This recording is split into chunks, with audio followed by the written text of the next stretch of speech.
May mga batang 90s ba dito? Kamusta kayo? Kamusta tayo? Alam niyo sa totoo lang tayo may pinakamasayang kabataan. Tayo yung mga kabataan noon na napakababaw ng kaligayahan. Tayo yung mga batang batak sa arawan kahit napagalitan ng magulang o lang basta makipaglaro sa mga kaibigan. Di natin alam kung ano yung teknolohiya. Di natin alam kung ano yung cellphone. Di natin kilala si Coco Melon. Kontento na tayo sa mga laruan natin at sa kung ano yung meron.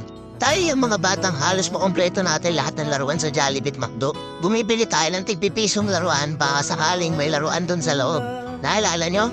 Noong mga panahon, naghahanap pa tayo ng gagamba kung saan-saan. Naghahanap tayo ng mga sahan ng puno para maipaglaro ng baril-barilan. Kukuha tayo ng gulong sa tabi-tabi tapos paggugulungin lang natin kung saan-saan.